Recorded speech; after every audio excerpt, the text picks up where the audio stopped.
Namaste, my dear brothers and sisters.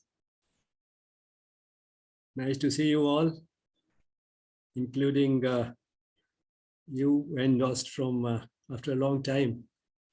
You joined us. I think this time suits you in Europe, isn't it? Yes, correct. Yeah. And I often try to review when the post is put on YouTube. Thank you. So I'm missing too much, but it's very nice to see you.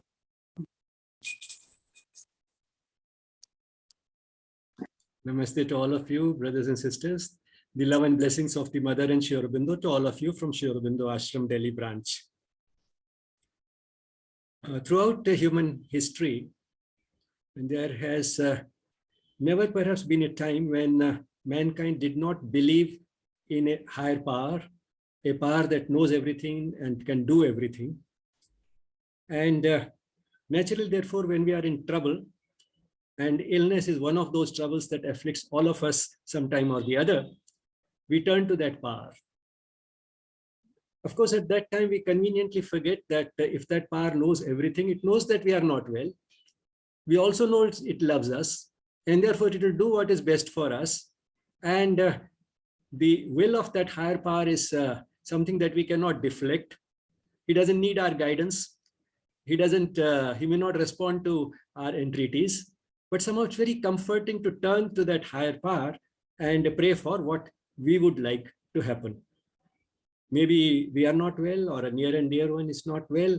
And in all those situations, we turn to that higher power for quick and complete recovery of health. But all the same, this is something that doctors, particularly the doctors who have studied modern scientific medicine during the last few hundred years, have shied away from. They themselves pray. Most surgeons pray before they start operating. They pray when they are not well. They pray when their near and dear ones are not well. They know that their patients also pray in the same way. They don't stop their patients from praying, but they rarely talk about it while talking to a patient. That has been the general attitude. Today, we shall talk about a person who started talking about it, what made him talk about it, and how it has stimulated interest in this subject, and perhaps also invited a lot of controversy.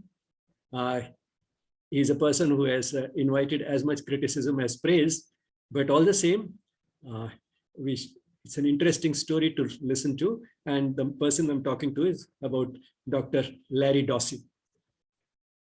So with that little introduction, I'll turn to the slides.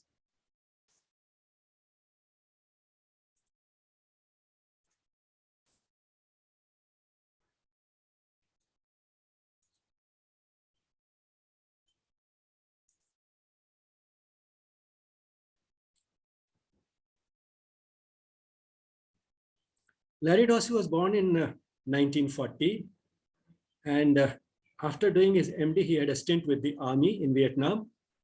Today, he's known as a public speaker, writer, and not so much as a physician. His books have been on the New York Times bestsellers list for several years. And he has a small little website, larrydossey.md.com, which doesn't say much except giving a quotation from Florence Nightingale, of all the people. And you find out on that website, he is with his wife, Barbara, who is a nurse educator, a PhD, a writer like him. They have done quite a bit of work together. And they are sitting at a place which is associated with Florence Nightingale. And you find one of her quotations, which again is a spiritually oriented quotation. So that is Larry Dossey, MD. They say coming events cast their shadows much earlier. And in Vedanta, we believe that we bring a lot of those influences from our previous lives.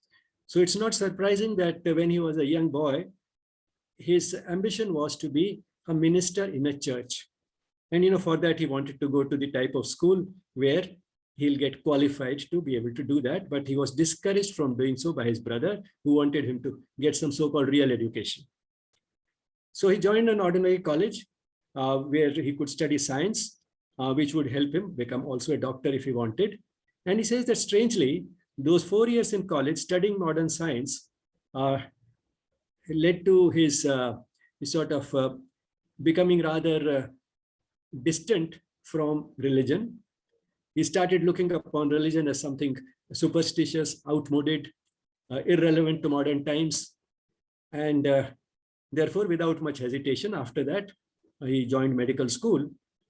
But then while he was still in medical school, somehow he started reading Eastern philosophies, especially Buddhism and Taoism. And the result was that his outlook widened. Instead of sort of being primarily sort of a scholar of Christianity, having read the Bible thoroughly and so on, with the idea of becoming a minister, now he saw that there are other philosophies and there are some differences, there are a lot of similarities. And having looked at all that, his outlook widened, we might say in general terms, they started moving away from religions towards spirituality. And therefore, it was not surprising that as soon as he came across a study on the positive effects of prayer in an illness, while he was practicing medicine early in his career, he came across just one study in which they had demonstrated positive effects of prayer in an illness, that it helps in getting well. So this stimulated him and started searching whether there are more such studies available. And he found that there were about 100 such studies available, which satisfied reasonably well the criteria of modern science and had shown reasonably positive effects of prayer. And yet they had been ignored. They had been ignored by doctors. They were never talked about in medical school. And therefore, he was a little surprised. And he started thinking what the attitude of doctors to such studies should be, at least what his attitude should be. And he came to the conclusion that not to employ prayer with my patients, that is not to pray for my patients, would amount to denying them a potent therapeutic tool. Now, when it comes to scientific studies on prayer, we find there are many. Those days there were about 100. Now there are more than 1,000 such studies available. But they're all controversial for understandable reasons. And we'll talk about that also a little more in detail, why they become controversial. Some of the earliest studies were done by a statistician, Francis Galton, who was also a religious man. And he did many studies like comparing the longevity of the royalty, for whom a large number of people pray, in the long live the king in England, versus other ordinary affluent people. And interestingly found that royalty, in fact, lives a little less than the ordinary affluent people. So the conclusion may be that the prayer doesn't help. But then he said, who can say whether the royalty would live even less if nobody was praying for them? And it is their short life is probably because of all the burden that they're carrying, all the worries that they have because of looking after the state. So he did a few such studies, but they were all in a way controversial, relatively controversial and sort of inconclusive. Some relatively recent studies have been on comparing people who regularly go to a place of worship versus those who don't. And again, we find that for those who go regularly to a place of worship, live a little longer than those who do not. But then, you can always criticize these studies on many grounds.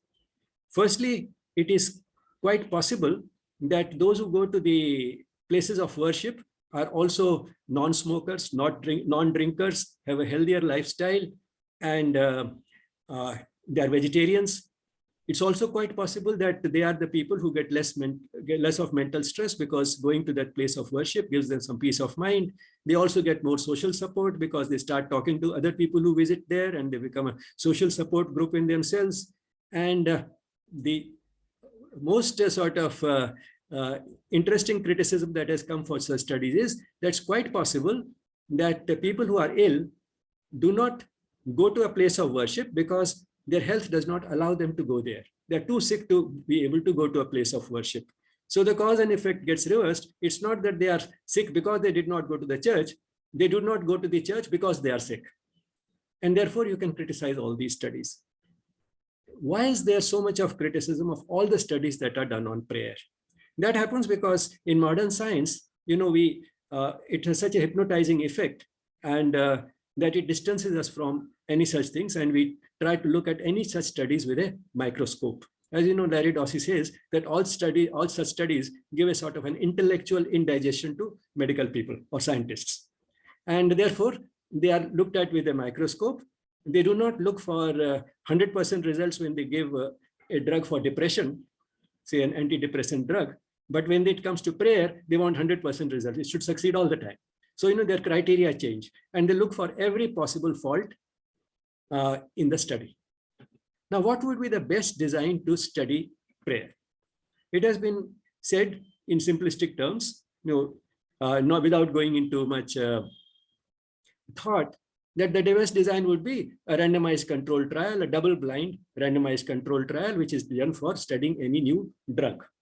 Now, those of you who do not know about this type of studies, in those what is done is that the patient does not know whether he's getting the drug or he's getting a placebo. That is something which looks similar, but actually it is an inert substance like sugar. And the person who is giving those things does not know who is getting what.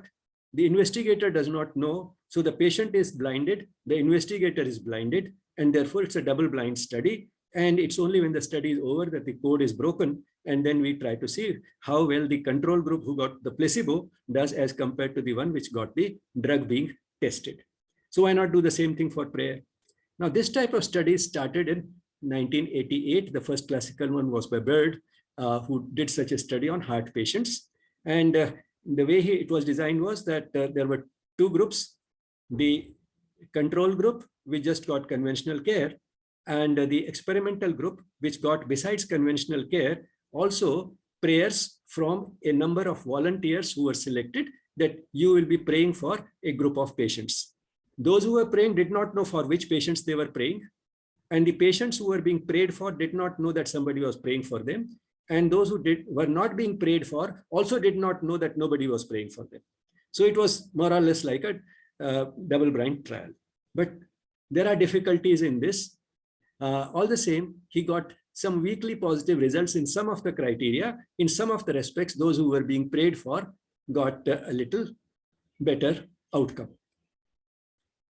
Now, the results were not very strong or convincing, but all the same, because the design was like that of testing a new drug, it created a certain sort of a scientific appeal, and a large number of studies after that multiplied. And that is why when Larry Dossey looked at those things, it was just about 100. From 1988 onwards, within a few years, by 2005, I checked in 2005, the last, there were more than 1,000 studies available of this type. But then the most interesting of these studies was not actually a study. This was published in the Archives of Internal Medicine in the year 2001. Here there was a group of scientists who sat down and discussed what would be an ideal way of studying the effect of prayer so that this controversy can be solved once and for all. They sat, had many rounds of discussions. They discussed and they discussed and they discussed, and finally came to the conclusion that a foolproof study on this subject cannot be done. Now, how did they reach this conclusion? Firstly, they said that for the prayer, there can be no placebo. For a pill, you can have a placebo. For a prayer, you cannot have a placebo. Secondly, those who are being prayed for not only by the volunteers, but they themselves are also praying. Their relatives and friends are also praying. And those who are not being prayed for, according to the investigator, are also praying themselves, and their relatives and friends are also praying for them. So strictly speaking, there's no control group. How do we know that the number of people praying for those who are in the prayed for group is more than the number of people in the other group? And even if the number is more because of the additional volunteers who are praying for them, is a prayer really like a pill having a dose effect relationship? There may be no dose response relationship. And does the effect of a prayer depend solely on the number of people who are praying, or does it depend also on the intensity and sincerity of the prayer? Further, does it depend upon who is praying for them? Is the effect of an ordinary person the same as the effect of a holy person? So if somebody is being prayed by a holy man, is that holy man's prayer equal to 100 ordinary people, 1,000 ordinary people, or 1,000,000 ordinary people? There's no way to answer these questions. And finally, when we are looking at the outcome, we are looking at the survival. Is survival necessarily the best outcome in a severe illness? In a painful illness, which is terminal, in which the patient is going to die sooner or later and just suffering, in that even human logic says that probably the best will be to get relieved of that misery. And when it comes to God's inscrutable logic, the way this logic goes may be quite different. And therefore, after discussing all these reasons why such a study cannot be done, they came to the conclusion that a foolproof study cannot be done, and that itself became a paper which was published in the year 2001. So this paper doesn't give any study, it just gives all the reasons why a scientifically satisfactory study on this subject is impossible. But then absence of proof is not proof of absence. Just because you cannot prove something, it doesn't mean that it can't happen or it's not true. And further, the effects of prayer should not be seen in terms of success. If that is how we were to see them, then you can understand what would happen. If nobody were to die of a disease, you can imagine what a chaos we'll have on the planet. Huh? Because everybody is praying that I should live, my near and dear ones, if they are not well, they should live. So if all these prayers were answered, then what would happen? There's another interesting study that Larry Dossey has quoted in one of his books. This study was done on Indians, because Indians in general want a son rather than a daughter. So every time a woman is she prays and her close near and dear ones pray that she should get a son. And if these prayers were answered, you can imagine we'll have all boys all over the country, we'll have no girls. Whereas the fact is that the ratio of boys to girls born, unless we interfere by some completely inhuman and uncivilized ways, the ratio of the boys to girls born is exactly the same all over the world. It's the same in India as in the rest of the world. Boys and girls are born in almost equal numbers everywhere. So you can understand that the effects of prayer cannot be seen in terms of success of the prayer, in terms of if you see the success as the outcome being the outcome that we wanted. And further, Larry Dossey says that spirituality should not in fact have a hidden agenda. You can't turn spiritual just to say that I want to get well, or I want this, or I want that. To use spirituality for a specific purpose would be a contradiction in terms and exercise in hypocrisy. So the very idea of turning to spirituality only for a particular purpose is itself wrong. Then what is it that we should turn to the divine for? The answer comes very clearly from Sri Aurobindo. He says that the efficacy of prayers is often doubted. It is doubted because what we want, we do not get, or we may not get. But that doesn't mean that the prayer is not heard. It doesn't mean that the prayer has no effect. All sincere prayers are heard. And although the divine knows how to run the world, the human aspirations, sincere human aspirations, are a part of the divine will. You can connect to the divine will and may be able to influence the divine will. But then the answer may not come the way we want it. The answer will come in the way of the divine and in the time of the divine. So when it comes, how it comes, that depends upon the divine. And in fact, the most important outcome of the prayer, which is guaranteed 100%, is that we develop a personal bond with the divine, a relationship with the divine. It is that relationship which is the desirable outcome. You know, as the Gita says, there are many types of devotees who turn to God. And amongst the two major categories are the Artha and the Artharthi. Artha is the one who is miserable, and Artharthi is the one who wants something. In a way, both of them want something. The one who is miserable wants to get rid of that misery, and the one who does not have much misery, he wants some worldly benefit. So these are two major categories, and Lord Krishna says that even they are acceptable to me.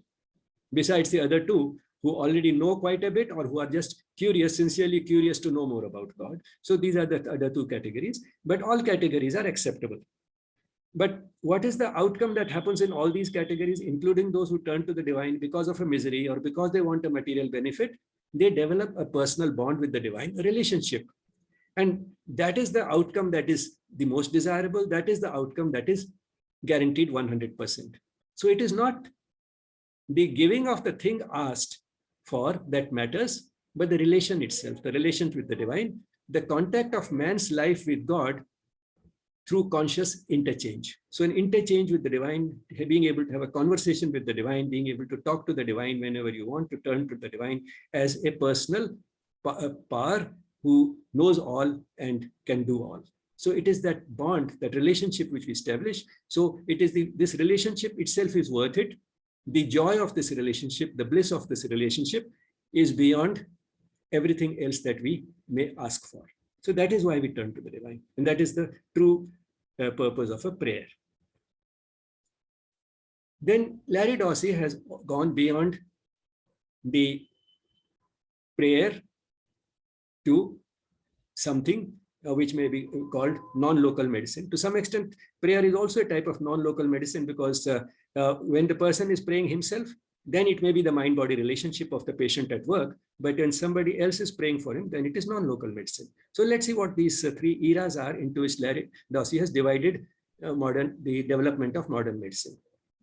If you look at the developments during the last 150 years or so, particularly those which took place between 1900 and 1950, one finds that they were really spectacular. And the coming into, I have sort of getting added to the armamentarium of the modern medical man, things like antibiotics and vaccines and vitamins which could be packed in a pill and insulin and so on. All these things change the picture of illness so much that the parts of the world which could benefit the most from this type of developments experienced a remarkable increase in longevity.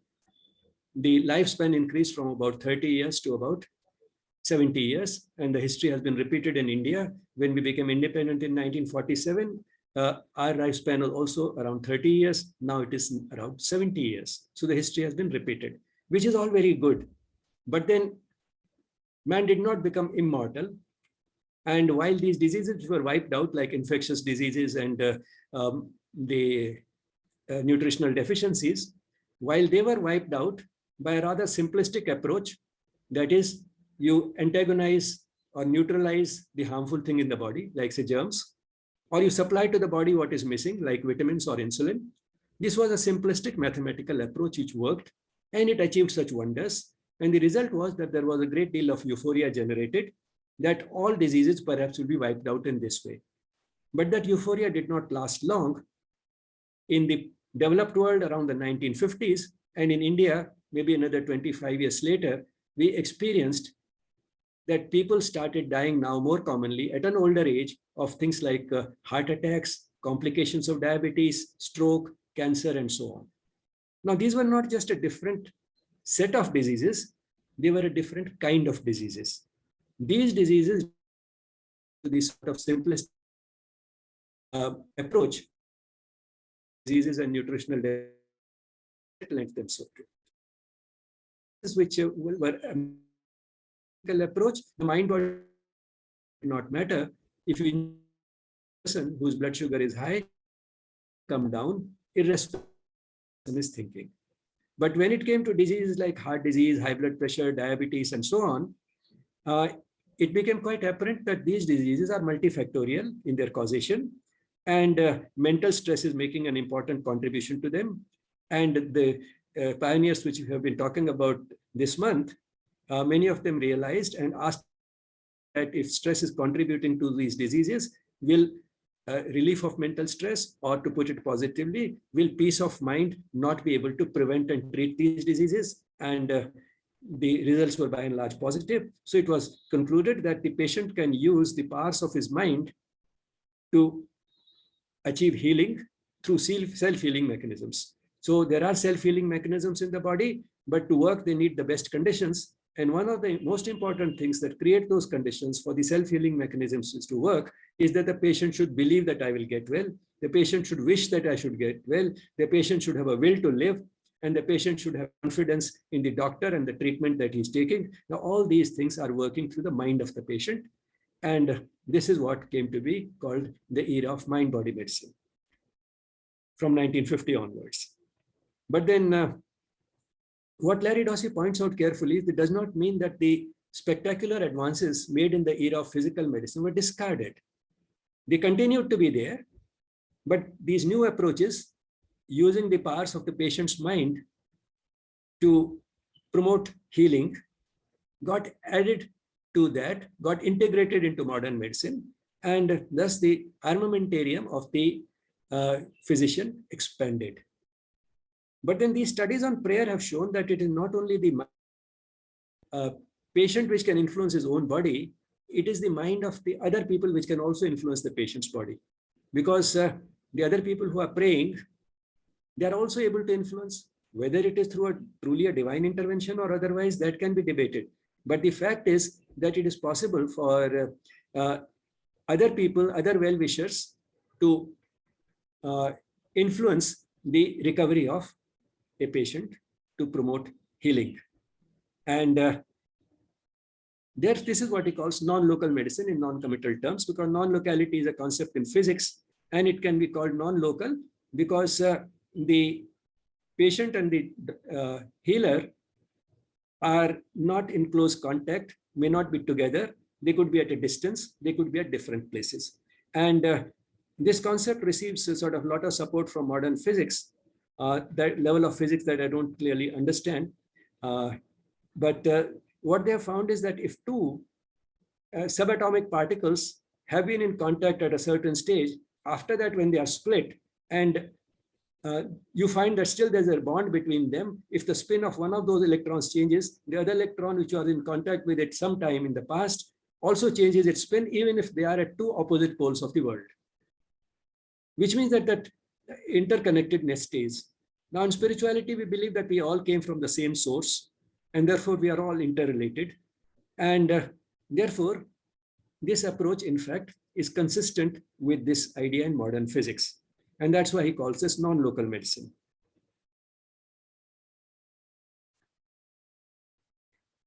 So non-local medicine goes beyond mind-body medicine. That is, it's not just harnessing the powers of the patient's own mind, but that of the minds of the well-wishers also.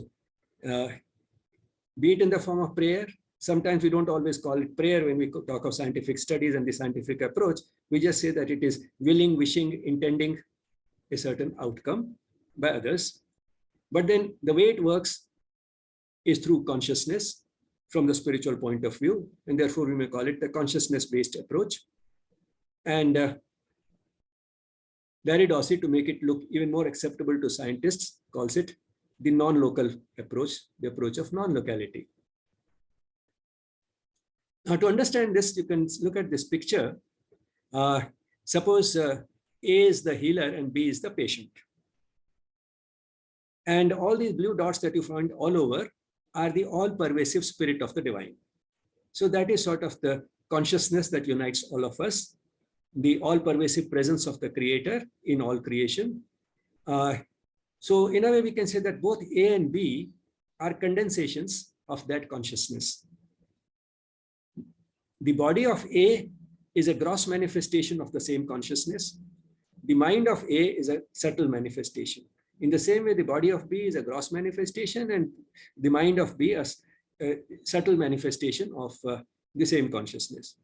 And there is no real breach of continuity between A and B because these are mere condensations of the same consciousness. The air gap that divides them also has the same consciousness. It is also a manifestation of the same.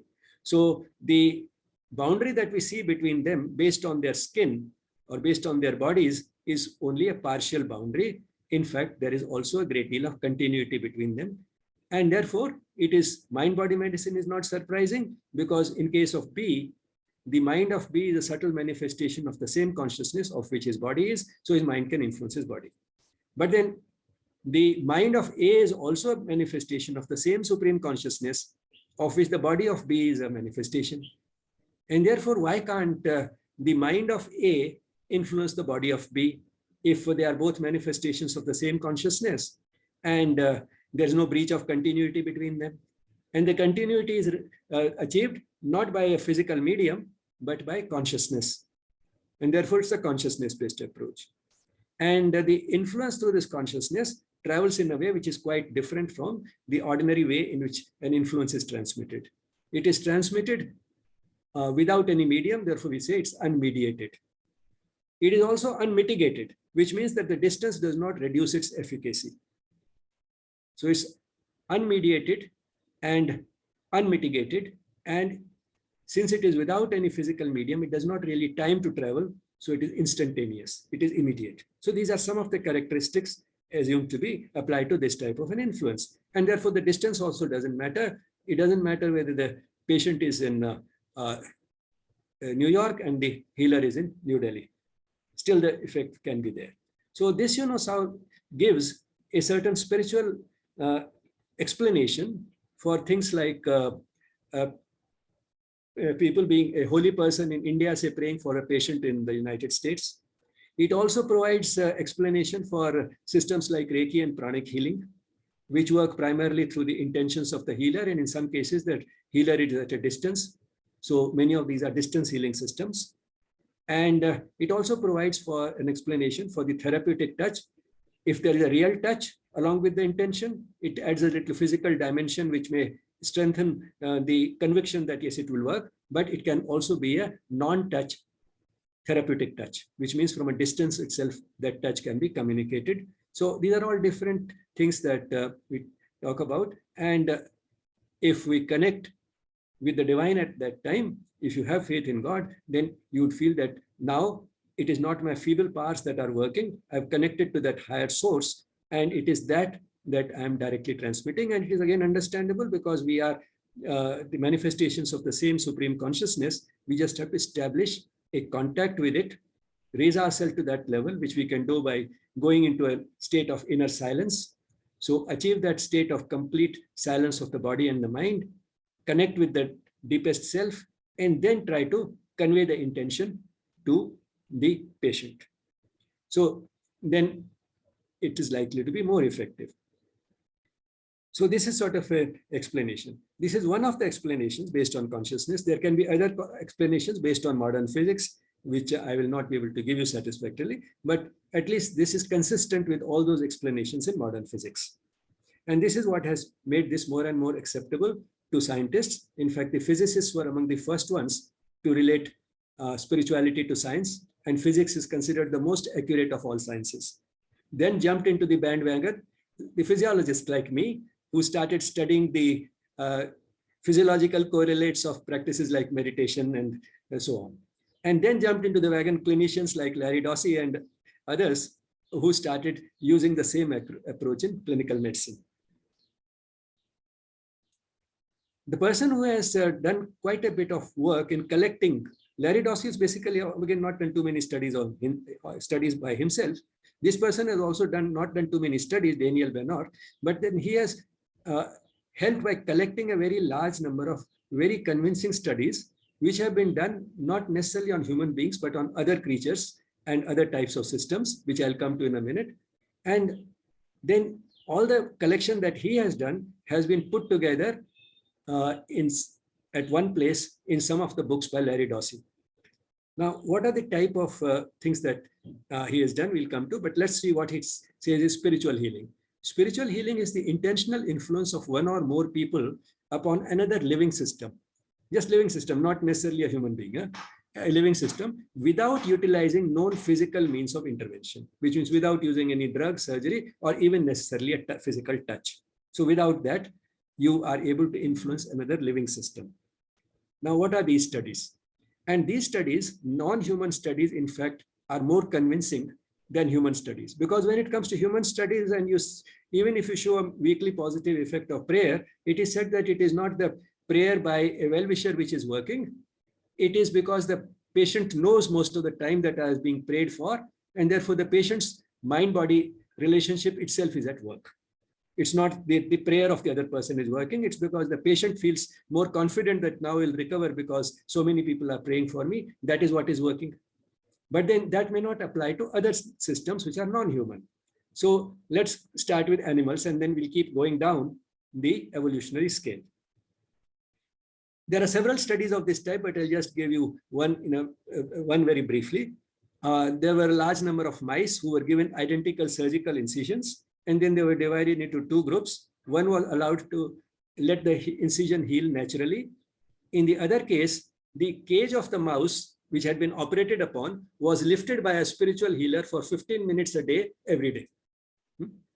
And it was found that, and the spiritual healer, while lifting up the cage, was wishing that this incision should heal faster. And it was found it did have some effect. Now, you might say that, well, it may be the animal's mind-body relationship at work. Even the animal was enjoying the extra attention it was getting when somebody was lifting its cage up. So the animal's mind-body relationship be at work. Okay, let's go down further the evolutionary scale to plants. It has been found that if you wish for the better growth of the plant growing faster and better, and most people who do gardening know it, if you love the plant and you wish that, the plant does respond. Now, plant does not have at least the type of mind which human beings have and which animals may also have. Plants don't have that sort of a mind. But then you may say that, well, at least they are living creatures. They may not manifest their consciousness in the same way, but they are responding, again, because of the way their consciousness is responding to this extra attention. So it is not that the influence of the gardener is being communicated. It is still something happening within the plant which is doing it. Now let's go further down the evolutionary scale. It has been found that germs which are growing in culture plates, germs are grown in laboratories in culture plates. That's the plate in which all the food that the the fungus or the bacteria may need, that is provided in a plate. And we find that if you provide that food, it starts multiplying, it starts growing, it forms what we call colonies, and you can count those colonies to assess the rate of growth. Now, if you take two such sets of plates in which these germs are growing, and for one set you pray either that they should grow faster or that they should grow slower. In another case, you do not do anything. You find that those in which some sort of an intention, maybe intention based on a divine intervention, is being conveyed to these germs that you grow faster or you grow slower, there is some positive effect. Now, at least the germs probably do not have the type of mind that humans and animals have. Even germs respond, which means that a person with an infectious disease may also respond to it. If they are responding in a culture plate, they also may respond within a human being. So if a human being has an infectious disease and a well-wisher prays that these germs stay under control, they get checked in some way, let the immune system of this person work better or whatever. So if the person, their well-wishers are praying like that, it could affect the microorganisms also within this patient. Now let's go further down to cell cultures. Say cancer cells, which have been taken from somebody having cancer, they're no longer in the patient, isolated cells in a test tube, which has the type of food that these cells would need so that they can multiply there and continue living there for a long time in those. And these are types of setups which are used in experiments to study cancer cells. So these are cancer cells or some other cells in a test tube, but still cancer cells because sort of one can relate to it better. And somebody prays that these cells should multiply slower. And there's another set of tubes in which case nothing is being done, no such intention is being sent. You find that once again, those in which this intention is sent that these cells should grow slower, do grow slower. Their growth slows down. Let's go further down the evolutionary scale. You have in a tube a mixture of an enzyme and a substrate. Enzymes are biological substances, proteins, which can influence the rate of a chemical reaction. Most of the time they catalyze, which means they make the reaction faster. But then how fast? Can you influence it in this way? It has been found that if you have two sets of tubes having similar concentrations of the enzyme and the substrate is the substance on which the enzyme acts and leads to that chemical reaction.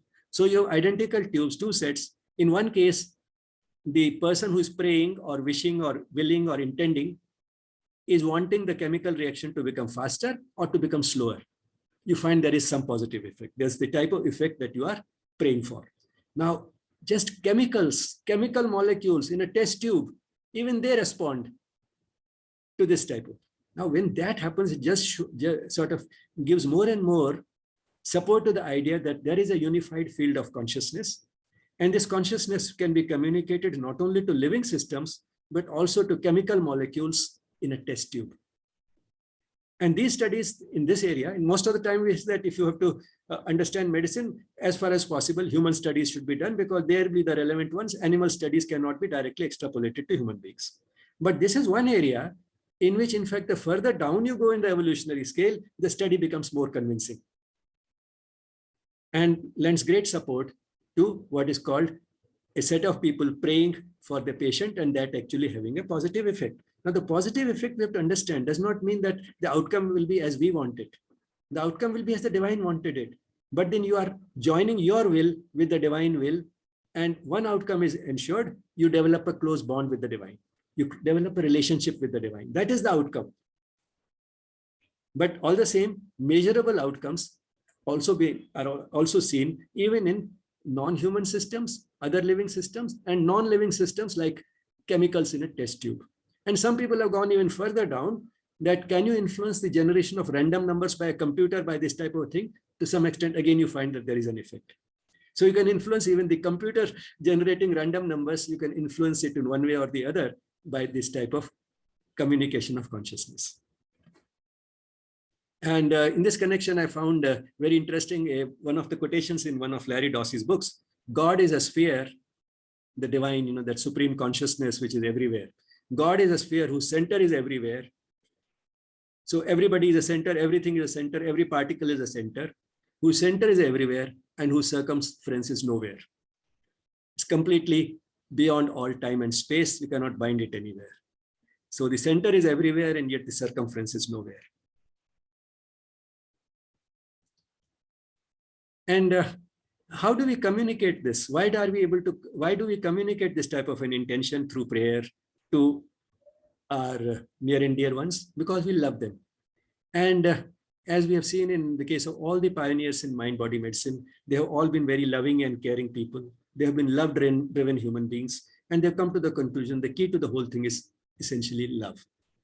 And that's what Sri Aurobindo and the mother have also talked about repeatedly. Love is that link between the earth and heaven, which will eventually come to dominate this planet as evolution grows. As we evolve in consciousness, love will become the central principle in guiding our affairs, guiding human affairs. And that is what will wipe out all problems of human existence, including illnesses. So again, Larry Dossey talks about love in this beautiful quotation. If scientists suddenly discovered a drug that was as powerful as love in creating health, it would be heralded as a medical breakthrough and marketed overnight, especially if it had as few side effects and was as inexpensive as love. But it's probably because it is inexpensive that nobody markets it. And side effects are there. Side effects are all positive.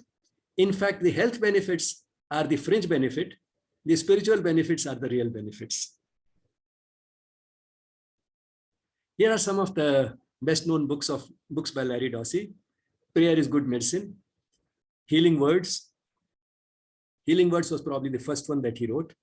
Reinventing Medicine, where he talks in great detail about Era 3 medicine.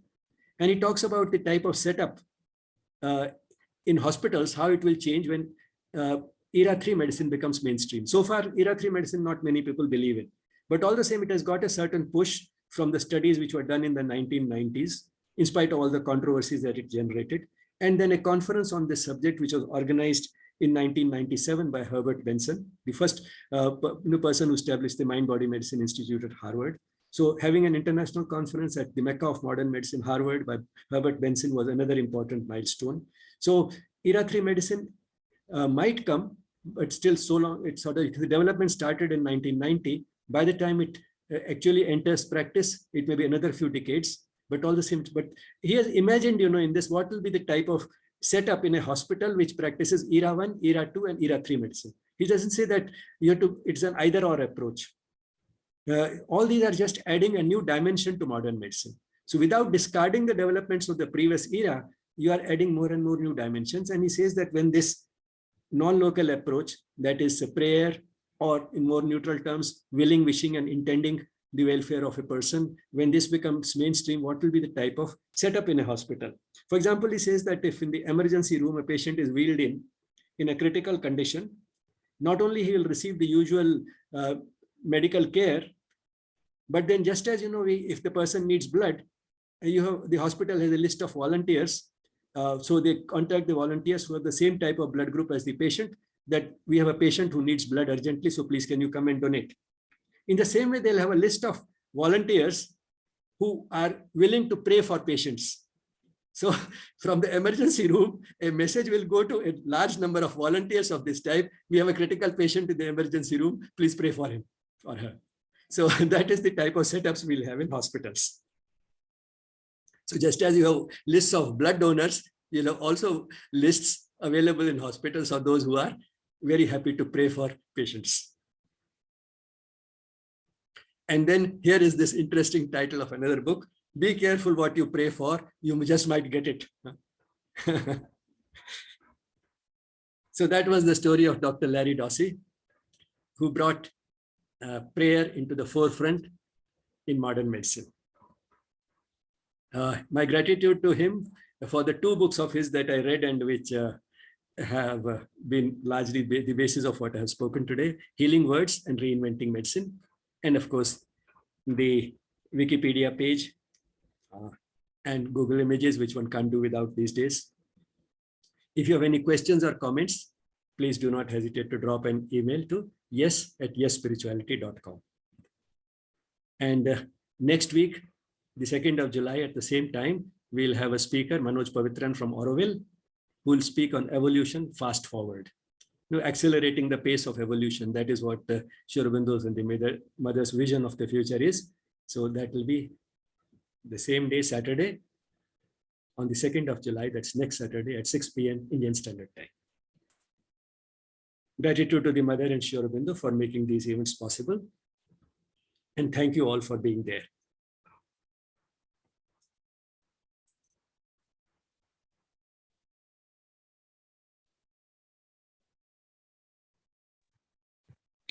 Hello. Any questions? Namaste. Namaste, Rishikesh ji.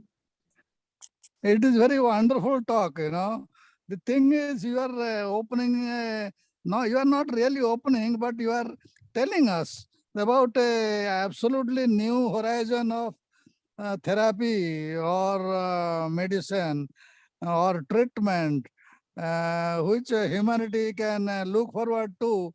And even though it is already in the nascent stage, we should all expect phenomenal growth in this area in the days to come, and simultaneously a receptivity, a sincere interest in the patient also to accept these interventions. This is something that we all look forward to in the coming days, in the coming generations. Thank you so much. Thank you, Rishikesh ji. And there was a comment also from Mukund Kajale ji. In response to both, let me say we are not talking about a new type of therapy as an alternative approach. It's not an either or approach. As I said, this is just adding another new dimension to modern medicine. All these approaches are getting integrated one by one. The way the mind-body medicine got integrated during the second half of the last century. And in the same way, this era 3 approach, the approach of one person's mind influencing another person's body, might get integrated into modern medicine during the second half of this century.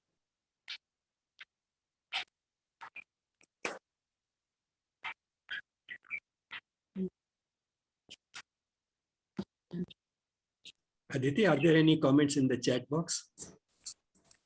No, not yet. Van needs to ask something. Please go ahead. Was it for me? Yes, your hand is up. Okay, yeah. Yes, please go ahead. It was on purpose, yeah. Thank you. It's very nice what was said about join your will with the divine will, then the outcome is as the divine wants it.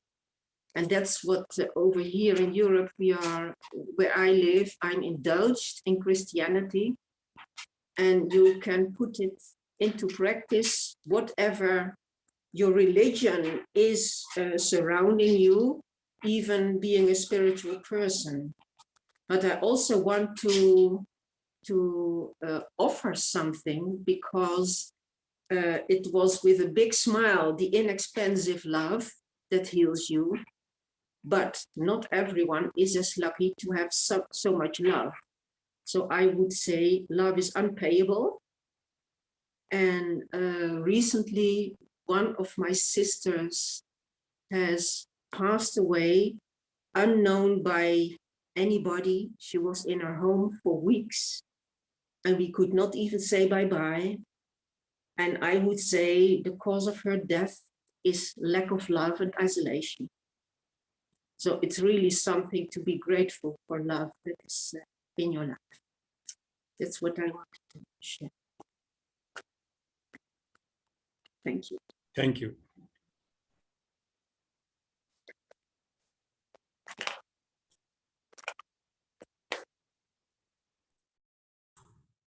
Yes. So, namaste. May I say something? Sure, please go ahead.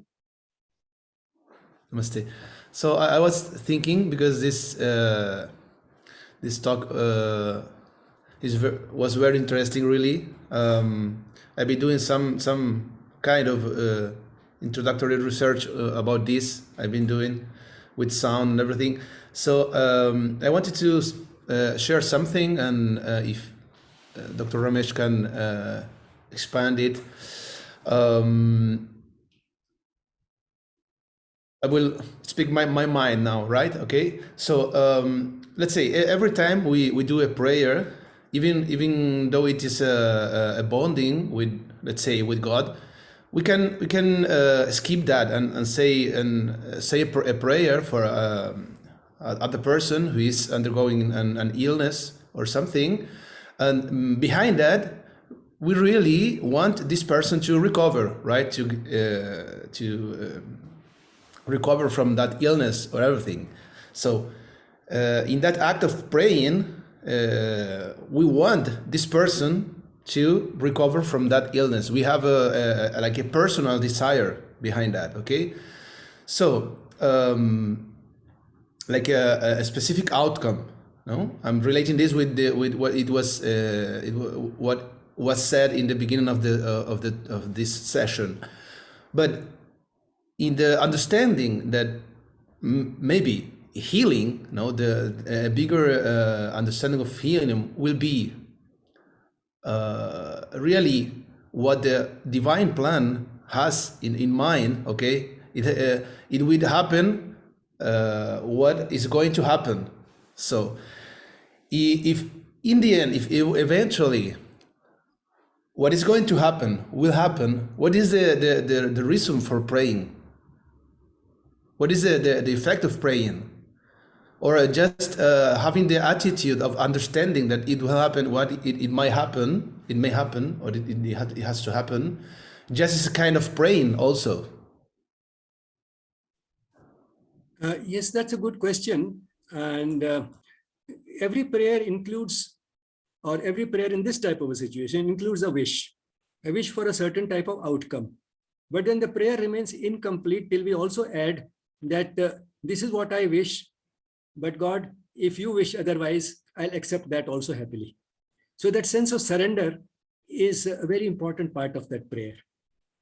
And one is prepared for everything, and one says that I'll accept whatever outcome you want, because I know you better, you know better than me what is good for everyone. You know best. So I'll accept that outcome also happily. So that is an important part of every prayer. And the result is that irrespective of the outcome, two things happen. One is you get immense peace of mind, because now you have left it to a higher power. Your anxiety and insecurity and is gone. You left it to a higher power who knows much better. And you feel that, well, now things will be okay in terms of the one who knows everything. So you get immense peace of mind. And the second important thing, which is even more important, is you gradually develop more and more of a closer relationship with the divine, a personal relationship with the divine.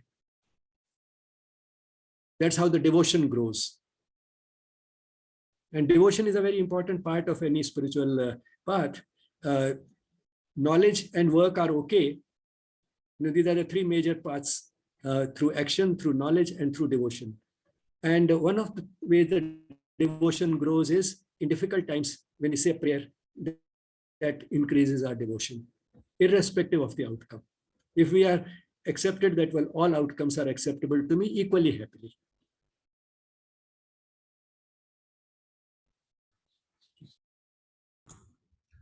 Right, thanks. So if I can add something more, something else.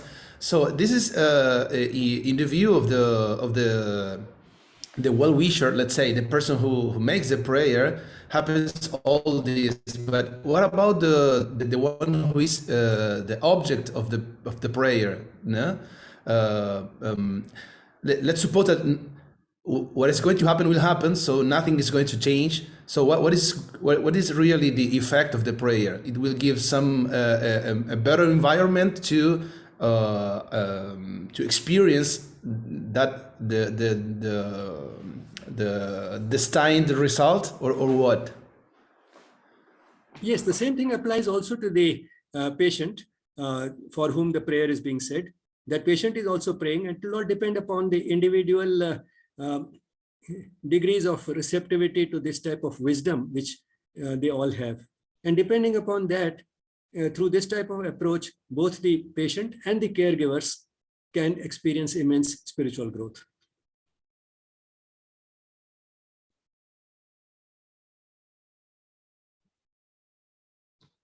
I just have one thought to add.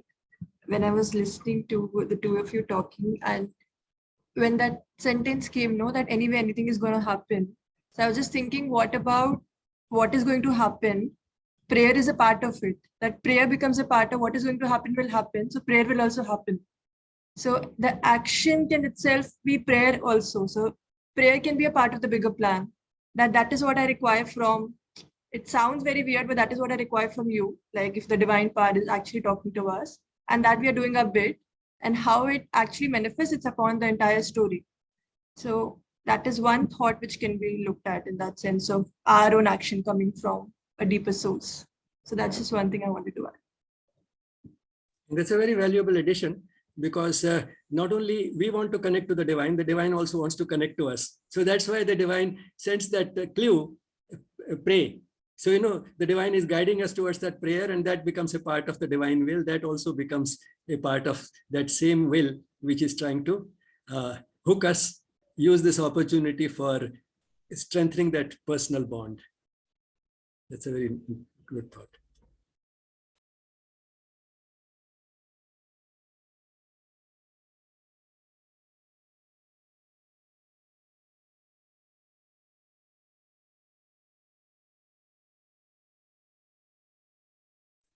Anybody else? Amit, Mitu, you want to say anything?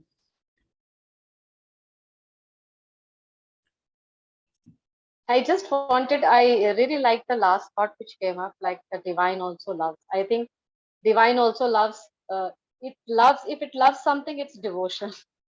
So like in the Gita also, the Lord has said that I'm always there for you. And there is a line, we say it's in Hindi, Hum bhaktan ke bhagat hamare. So I'm all for the devotee. If the devotee is for me, is all for me, I'm all for the devotee.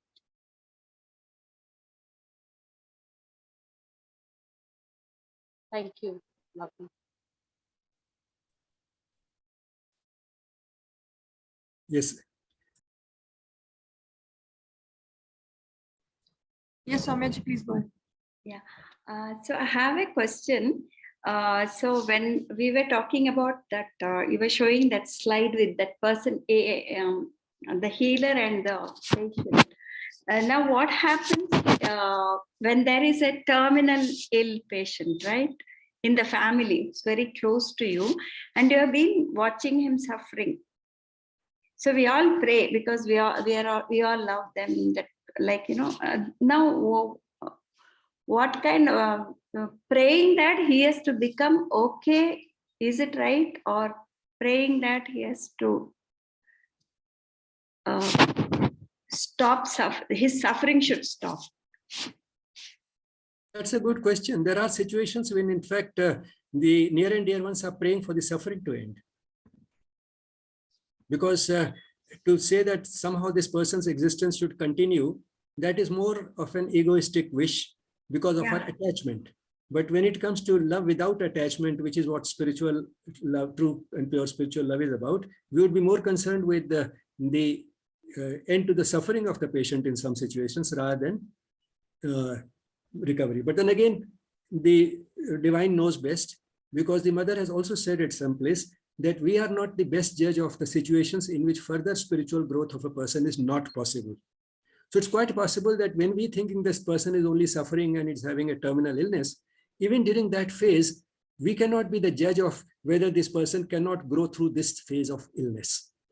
And I'll give you one simple example of my mother's terminal illness. She was bedridden for 9 months with being fed through a tube and all that, and those type of things now are becoming more and more common. Then, this came to me that whether her suffering should end, but then I thought that the mother knows best. And I think one way in which my mother might have grown spiritually during these 9 months is that for much of this time, the person who was around her all the time was an attendant, not one of her children. There's a tendency to cling to our children. And therefore we create a dividing line between these are my biological children and these other people are other people. Now, it's quite possible that during those months, when she found that the person who was actually caring for her and was around her all the time was someone who was not biologically related to her. And if it helped her break that barrier, that itself is an immense achievement in 9 months.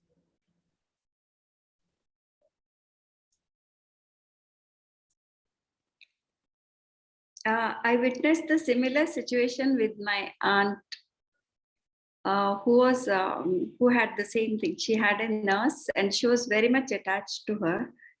And similar thing happened, and she was terminally ill, and she was on ventilator for nearly 4 months. And I used to get these kind of questions in my mind that time.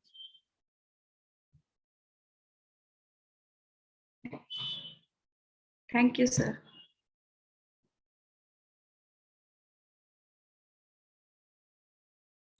I want to tell you one more thing. I was in 4th standard, and that was the time our entire town got typhoid, broke. So I got typhoid. I was in 4th standard, and I was admitted to a nursing home, which was actually for the, it was a gynecologist who was a doctor there. I mean, doctor, but I was the first patient there. Because they are my family friends, and I was admitted there. It's a private nursing home, new one, and I was every day, my health was going bad, and one day my teacher brought my entire class. My school was next door. My entire class came. I was in division C or something, and they all I was studying in a Christian school, and they all sat there and prayed for me. And my mom, I remember my mom saying that after that I became all right.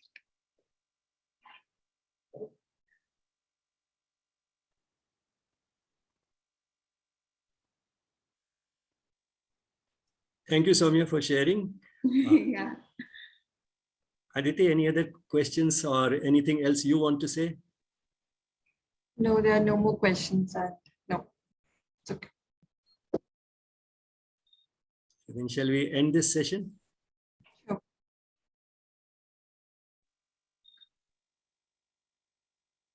Okay, then thank you all, and hope to see you again next week. Thank you. Thank you so much. Thank you. Let's end with a few seconds of silence.